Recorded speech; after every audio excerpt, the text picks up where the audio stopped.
Let's start over.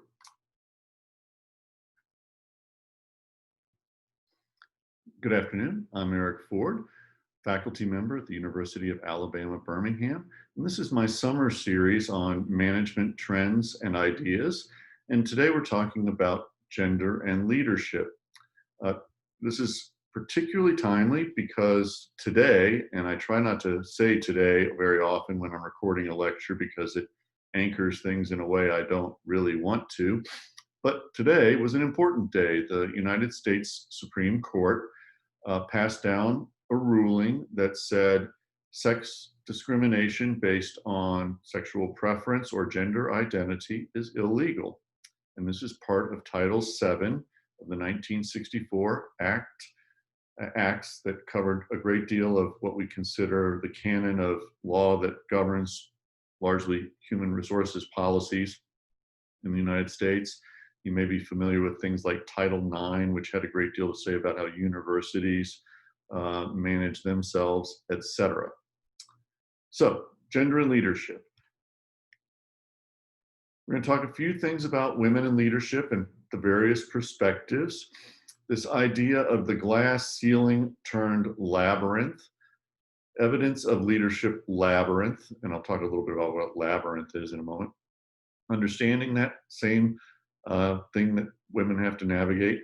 We'll talk about gender differences. Do they exist? Where they exist? How they exist? I'll also talk at some length about bias, which most certainly does continue to exist, and how women and others of us who want to see women be treated equitably, not necessarily equally, and I'll talk a little bit about the difference between equity and equally, if you want to do that.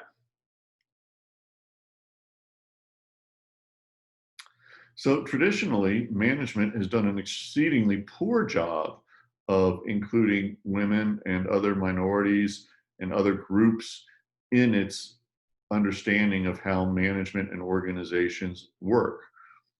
The first question is really insulting, and I apologize. This is not me asking the question, but this is what the underlying question was at the Academy of Management circa 1975-76. And that question was, make sure everybody gets in. Can women lead? And implied is the phrase at all, or should they be allowed to lead? And this was all very well understood as to be something that was probably not desired. But that's been changed, and largely to the credit of women themselves. It wasn't like men did a lot of things right all of a sudden or became enlightened. Women kicked the door down, literally, and good for them.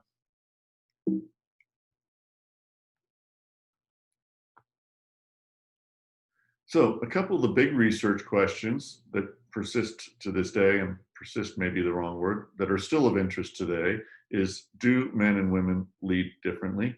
And at this point, we can say, yes, in fact, they do, and that's okay. And it's not always based solely on gender. There are plenty of men who use the skills most commonly attributed to women effectively, and vice versa. Are men more effective leaders than women? This question persists, and to say the research is uneven and often flawed, at a minimum, I think I could get most people who study leadership to agree to those two statements. So we still don't have a lot of really well-designed, well-executed research on the various effectiveness of leaders in general and differences between men and women in particular. Then the next big question is, why are women underrepresented in elite leadership roles? And we can talk about that at some length, and I will as we go on. So the traditional characterization of how women are treated is something called the glass ceiling. And we continue to hear about it in politics. In particular, the presidential race of late had a number of excellent well-qualified women candidates in the Democratic polls, and it was difficult for them to break through in some sense because there were so many well-qualified women. In other words, they were stealing each other's thunder. So that was a little bit problematic. And naturally, the prior election had Hillary Clinton as the Democratic candidate. And she was an interesting individual for a variety of reasons, including the fact that her husband had previously been president, and that many people would have told you that in that couple, she was the more uh, focused, driven, and he probably wouldn't have been there without her sort of arguments. And there's probably something to that, in all honesty. With that said, he was very purposeful in choosing a spouse, and he wanted somebody who had the skills and intellectual capacity and drive that Mrs. Clinton, in fact, had. So I don't know what to make of all that. I'll leave that to history and others who study those things. Women make up nearly half of the US labor force, and in higher fields of education, including things like medicine and academia, women now are more than half. So kudos. And there's an argument that eventually women will simply, by virtue of time, achieve what ought to be called either equity or equality. And again, I'll go into equity and equality in a moment. Over time. And I work in a school of public health, and 2 of the 5 department chairs are women. And I recently moved to the University of Alabama, Birmingham from Johns Hopkins, and Johns Hopkins recently appointed its first female dean, a woman named Ellen McKenzie, who's the world's leading authority on avoidable injury. And I worked for her. She was my department chair. She's a remarkable individual, and I was delighted to hear when she was appointed dean. Exceedingly intelligent, hardworking, etc., and a good person to work for. With that said, women are still underrepresented in what we call the upper echelons. And if you want to do research into leadership, the term upper echelons is something you're going to want to understand and think about. And this is true in both our corporations and political systems. So as recently as 2017, women represented only about 4% of Fortune 500 CEOs. The other big area of research around this topic relates to women on boards. And in the United Kingdom, several people, including people from the royal family, were involved in a movement to ensure that no less than 25 or 30% of all boards were comprised of women. And they didn't make it a law, but they did make it a goal. And they have, in fact, achieved that goal. More recently, the state of California has begun to enact legislation and that demands greater female representation on boards. And that's going into effect as we speak. And we will see how that plays out. It's an interesting feature. Women in politics, and I'll talk about this at some length because this was sort of the thing that caught people in the audience's attention a couple weeks ago, was talking about the Prime Minister of New Zealand and the great success she's had in fighting COVID, in fighting extremism, and in fighting stereotypes about women in childbirth. With regards to women in childbirth, she was pregnant when she took office and delivered that child and never relinquished her role as prime minister.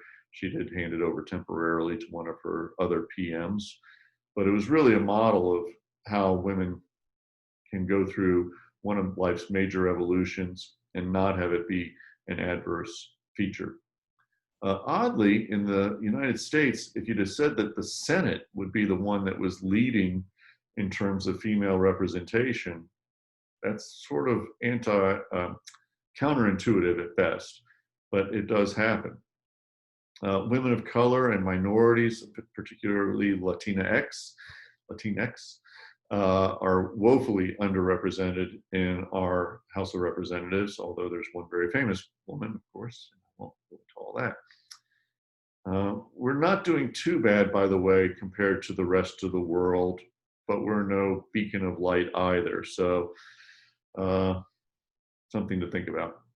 High-ranking women in the U.S. military is also very low, and this is despite years and years of what I would say is fairly genuine effort on the part of the United States military to solve this problem. One of the persistent problems in the United States military is that competent people often have better opportunities outside of the military, either working for defense contractors or other organizations, and women may be disproportionately poached by those organizations, sort of setting the military's efforts even further back. So it's something to consider that maybe the military is not doing as bad a job as this number would indicate, although that's a pretty woeful number, 6.9%. But I'm hopeful that in the future that will resolve. So I've spoken to you at some great length about Jessica Ardern. She is in fact the current Prime Minister of New Zealand.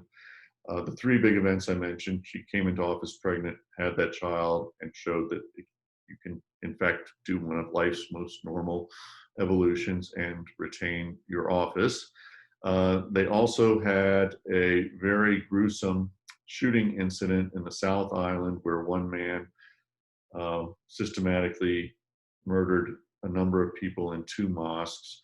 And the response in New Zealand was rapidly increased gun control and gun turn-ins overnight, and she just did a remarkable job.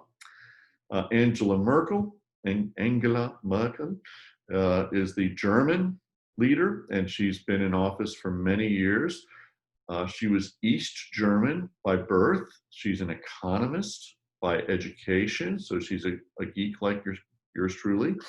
And she's been one of the longest serving leaders in Germany ever, and even all of Europe ever. No small feat. And we'll talk about Margaret Thatcher in just a moment.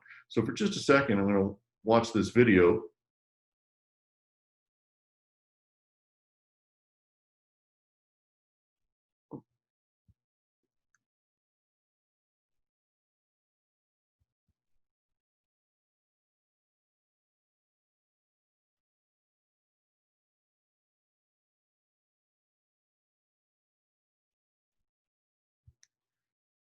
And the point is, you can see how New Zealand's daily COVID just dropped off the face of the earth because of the rules she put in.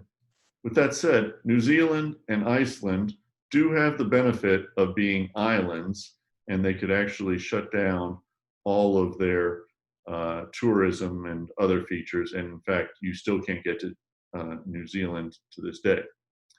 We weren't able to see the video. Oh, you weren't? Oh, I'm sorry. Let's see.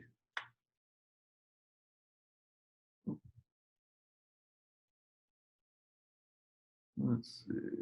Stop sharing that. Share screen. Thank you for letting me know that. So here's the video.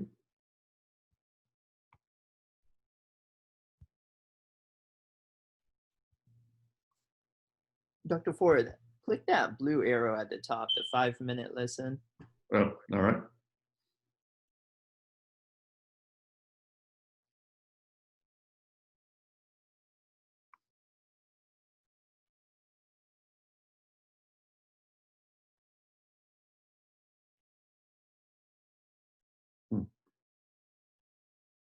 For some reason, This ransomware and data theft. Whether working from home or in the office, CrowdStrike's Security Cloud is designed to keep data safe. Check it out at crowdstrike.com/NPR. As the number of coronavirus cases continues to rise, a vaccine may appear to be the only solution to the pandemic. But even without a vaccine, some countries have managed to control the virus, even bringing local transmission to a halt. NPR's Jason Beaubien looks at how these countries tamed COVID-19 and what they have in common. In the era of COVID, controlling the virus seems to come down to leadership. Take Jacinda Ardern, Prime Minister of New Zealand. I'm speaking directly to all New Zealanders today to give you as much certainty and clarity as we can as we fight COVID-19. It was March. Cases of the coronavirus were exploding in Italy and Spain. As soon as New Zealand confirmed its first cases, Prime Minister Ardern took action, closing her country's borders and taking to the airwaves to explain how the country was going to confront this challenge. Here's how we will know what to do and when.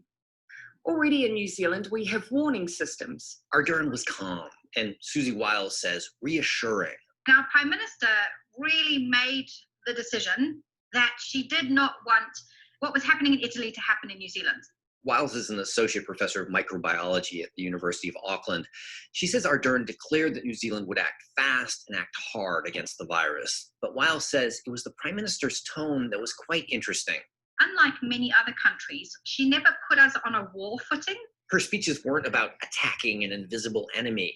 Instead, Ardern called on New Zealanders to unite against the virus and protect their fellow citizens. So she's talked over and over about us being a team of 5 million and that we all do our part to break these chains of transmission and to eliminate the virus. And I think that has been one of the really crucial things, was everybody knowing how they had to behave and that they were behaving for the good of everybody.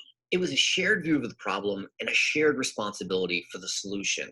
And then Ardern rolled out a plan. She described a new 4-level COVID alert system. With each level, there were stronger lockdown measures. But she assured New Zealanders that even at the highest level, grocery stores and other essential services would remain open. Shop normally. If we do that, our supermarkets will have time to restock their shelves. Eventually, Ardern ratcheted the alert level all the way up to 4. The outbreak peaked in early April, and since then, they've brought transmission of the virus down to practically 0. New Zealanders give Prime Minister Ardern much of the credit for their success. In Asia, Hong Kong, Taiwan, Vietnam, and South Korea have also all stopped domestic transmission of the virus or brought it down to very low levels. And here again, leadership plays an important role. Gyuk Shin is the head of the Asia Pacific Research Center at Stanford University. He says these 4 Asian countries all did something similar to New Zealand. I think there's some, common threads, which is, very swift and effective state intervention. Hong Kong, Taiwan, Vietnam, and South Korea all have experience with the central government directing economic development. So they know how to harness manufacturing and research to attack particular problems. Shin says this helped South Korea quickly develop its own tests for the virus. I think in those countries in Asia, absolutely they believe that the state, the central government, is responsible for intervening and then solving this problem. Another trait of the successful responses against COVID-19 is that they've all been apolitical. They haven't been framed as coming from one political party or another, but rather as efforts for the good of everyone. Das Coronavirus verändert zurzeit das Leben in unserem Land dramatisch. On March 18th, German Chancellor Angela Merkel did something that she'd never done before while in office. She took to the airwaves and gave a televised national address. Es ist ernst. Nehmen Sie es auch ernst. She told Germans to take this virus seriously, and she said it was every German's responsibility to tackle it. Merkel's speech to the nation on national TV primetime was super unusual for her. Jana Polgieran is a senior policy fellow at the European Council on Foreign Relations in Berlin. She has never done that in any of the previous crises, not in the migration crisis when she was under enormous pressure, not during the Eurozone crisis. So this was really a first for her. As a public speaker, Merkel has a reputation for being cold. But in this speech, she really managed to connect with the people. She brought them on board. She convinced them that this was necessary. Merkel drew on her background as a scientist. She has a degree in quantum chemistry to explain the pandemic in a way people could easily understand. She was very human, very approachable, very transparent, and very clear in her message. And she has this tremendous gift of explaining kind of everything that is related to that virus in a very clear and understandable way for ordinary citizens. Germany is still dealing with coronavirus transmission, but it's brought its daily case numbers down significantly. The number of deaths in Germany is far lower than in many other European countries, and Angela Merkel is getting a lot of credit for that success. As the world searches for vaccines and treatments, national leadership may be just as important in bringing the coronavirus under control. Jason Beaubien, NPR News. And now, more from NPR. Live from NPR News, I'm Jack Spear. All right.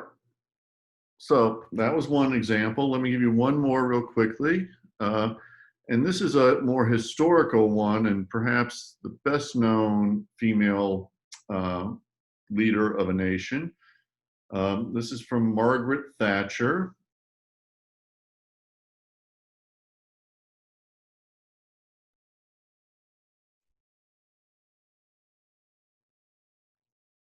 To those waiting with bated breath for that favorite media catchphrase, the U-turn, I have only one thing to say.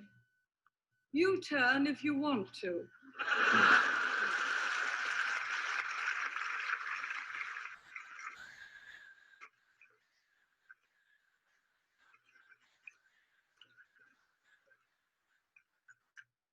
The ladies not for turning.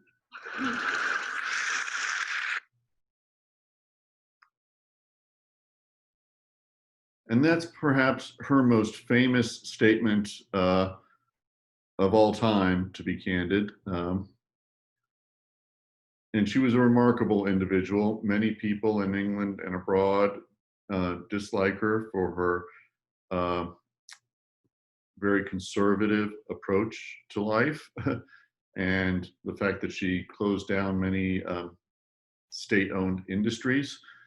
But a few things to note when you listened to those women in particular was they hardly ever raised their voice, and that they gave long pauses for other people to react. And these are very effective speaking techniques. Two women in American politics, Margaret Warren and Hillary Clinton, often raise their voice and are then characterized as being shrill.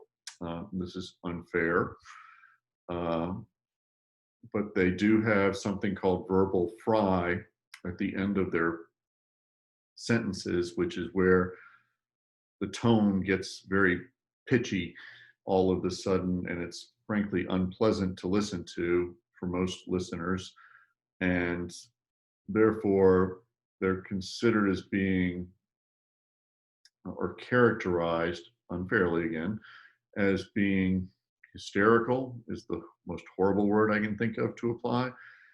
But you'll notice that these three women are all very steady. They just keep this low tone, and it's not trivial in their success. Really remarkable. I'll just leave it at that. So this is a global phenomena where women are uniformly put into lower positions. And we can talk about the three types of explanations. One is human capital. Women often are systematically excluded from educational opportunities. And that's not confined strictly to less developed, more patriarchal countries. It may also be true here in the United States. If you look at the better institutions of K through 12 education, especially around high school, a lot of the better schools, places like Choate, Deerfield Boys, by the way, and the word boys appears in the name, and those sorts of places were designed for men. And the women's analogs were largely finishing schools and didn't have the academic rigor traditionally that those institutions did. Work experience. Men were often offered better opportunities at an early age and onward to participate in the workforce in more meaningful ways. Developmental opportunities, internal academies for men to develop, leadership academies, those sorts of things often had a very narrow focus. If you go into the United States military, there is something called the General Command School at Leavenworth, Kansas, and this was largely a boys' club, to be candid, and it was often shut out for women. Work-home conflict, and this is where the expectation that women will stay with the children for prolonged periods and periods long enough that it will derail their career opportunity. And I would say this may be the single most problematic one. And this is, if I were a feminist leader, one of the things where I would say to men, if I were trying to engage men more effectively, is this how you want to live your life? Do you not want to have opportunities to spend time with your children during their early and formative years? And I think that's happening to some degree, but it's challenging nonetheless. Gender differences is the next big group, style and effectiveness. Say what you want. I believe men and women do systematically behave and act differently, and this is not a bad thing. Both can be equally, in fact, the term equally effective. It's just a matter of question. With regards to commitment and motivation, all of the research shows that there's little or no difference in those areas.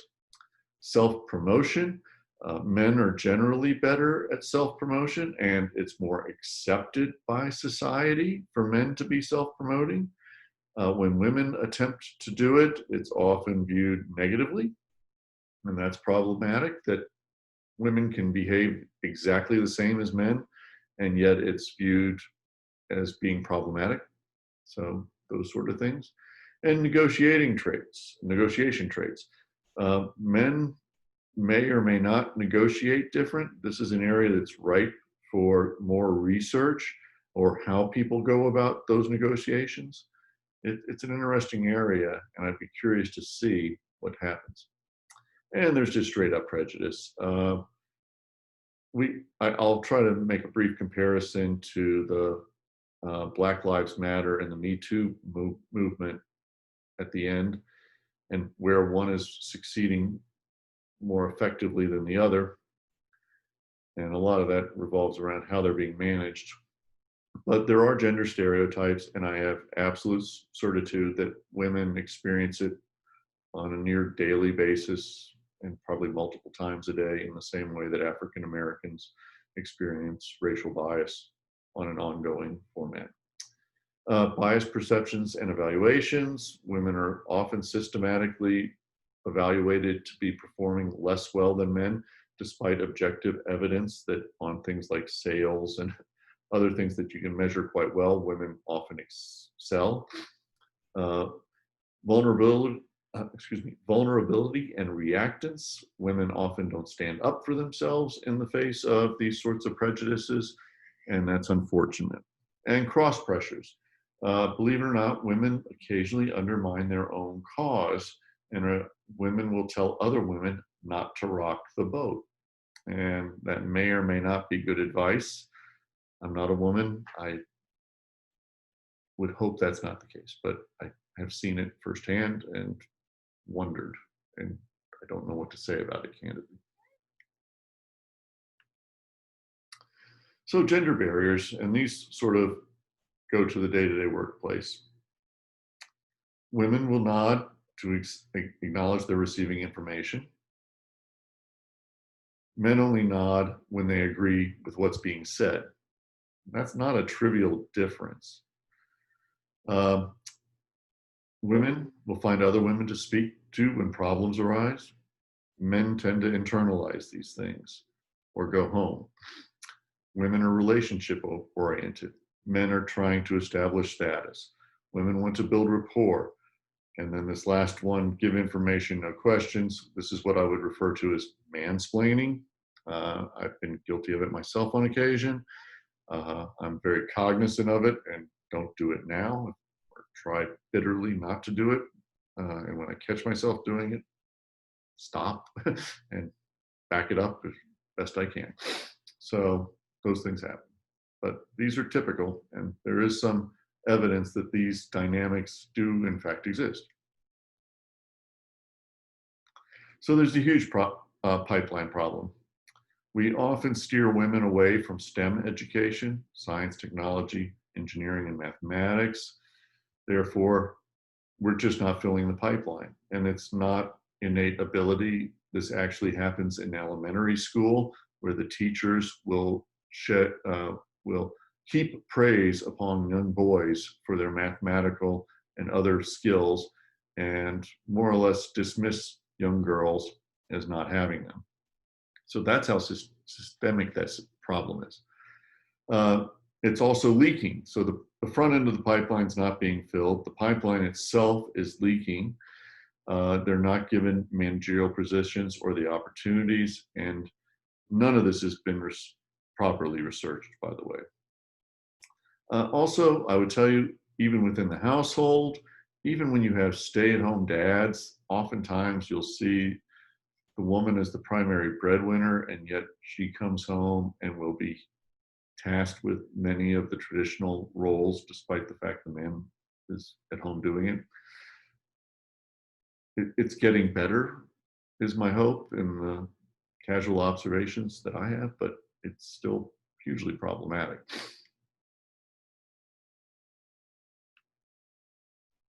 So the issue of continuity for men and discontinuity for women, again, a lot of this revolves around child rearing and domestic duties.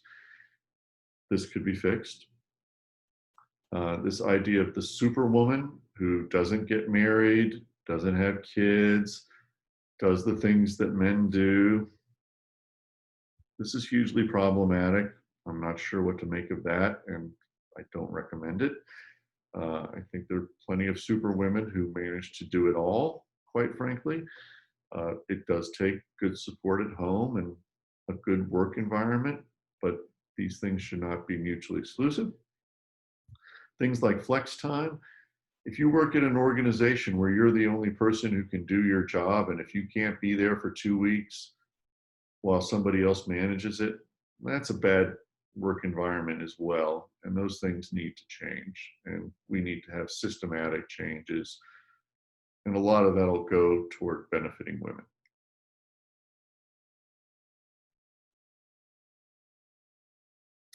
So again, we do see women are occupying more and more of the management positions. Oftentimes they don't get the same opportunities. They certainly don't get the same encouragement.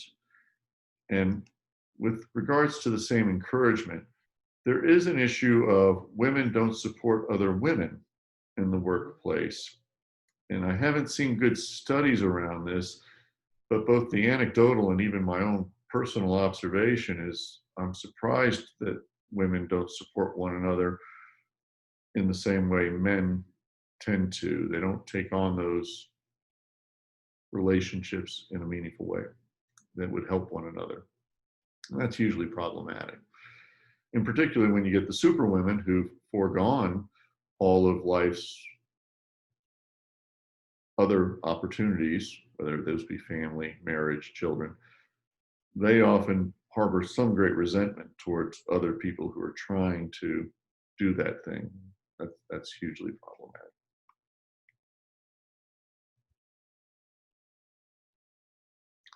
So ascribing differences in leadership style to one's sex and or gender identification, it's just problematic, and we probably shouldn't do it.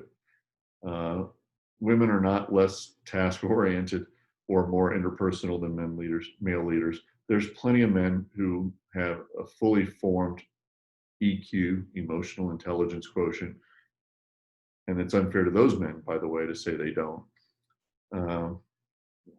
Go delve on that long.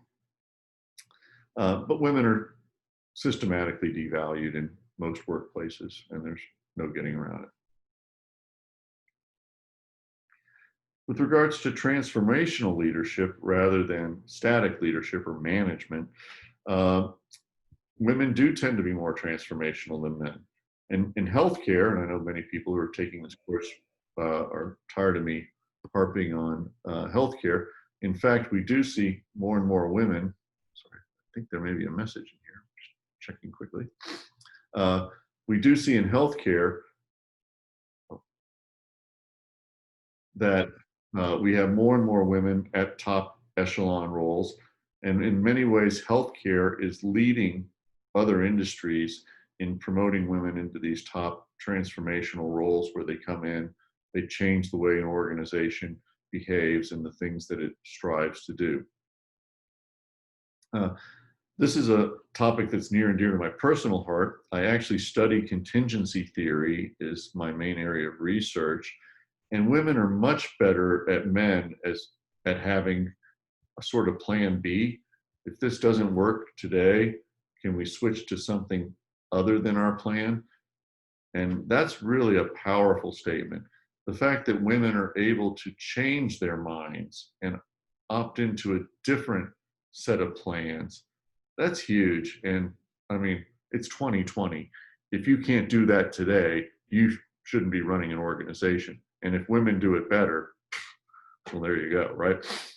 And also, by the way, social values. If you're not value driven, right now, a lot of organizations, including our own UAB, are just looking at the bottom line and letting the bottom line money drive what they do.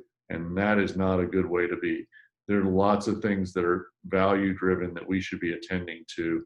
And I hate to say it, men tend to look at the money and it's not good.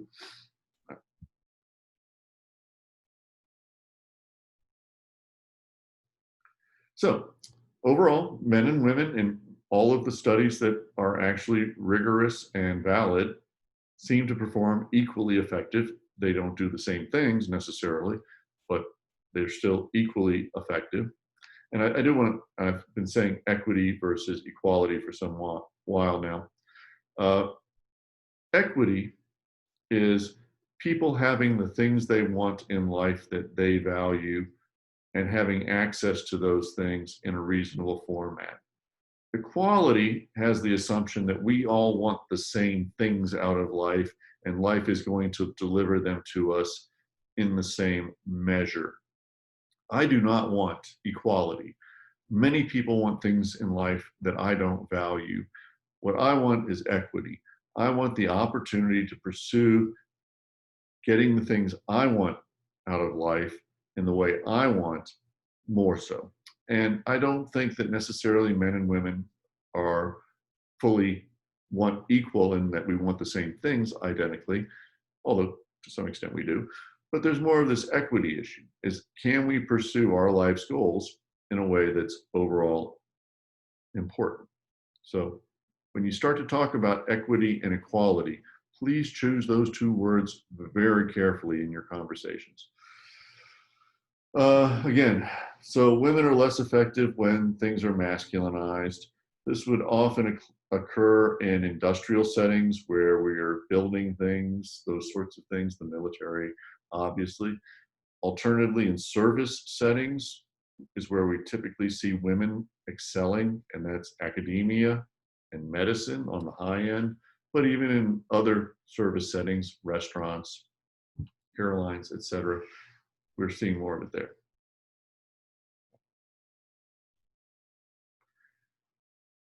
Am I going the wrong way? In terms of commitment, as I said earlier, there's not an identification issue here. In other words, men and women both show the same level of organizational commitment. Both men and women, and this is the most heartening bullet in the whole slide deck, by the way. Oh. How do I move backwards? Sorry. Perhaps the most heartening bullet is that men and women both view roles as workers as secondary to partner and parent roles. That's a really good thing. And one that we should be happy about.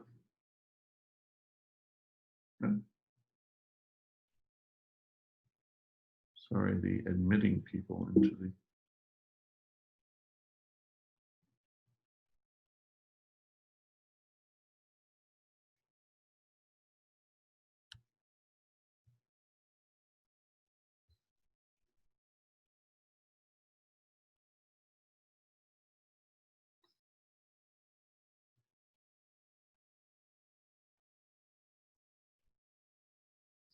All right. So prejudice, I'll just say it, stereotypes exist. So understanding Labyrinth, men have a better stereotype than women. In particular, women are viewed as being communal, kumbaya sort of stuff, nurturing, and occasionally that carries a negative connotation along with it.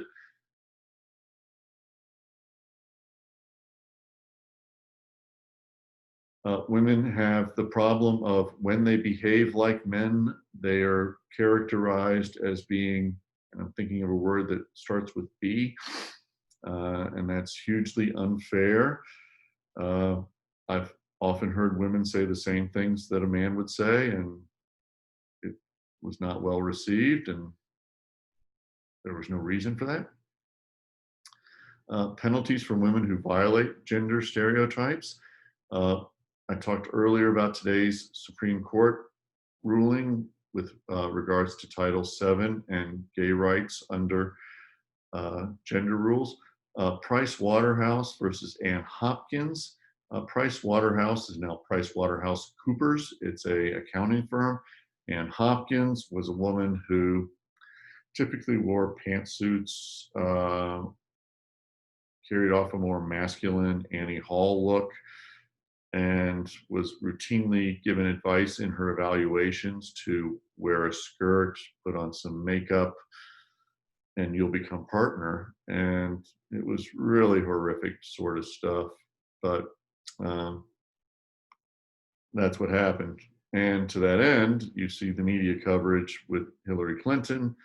She was famous for wearing her blue pantsuit when she campaigned for the Senate, and wearing her hair pulled back. And it was horrible, the way they treated her during that campaign. The media, that is, in society in general. Unfair. You can read the slides.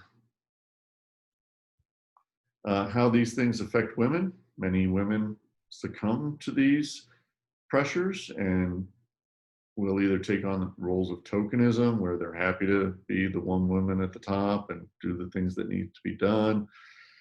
They'll start to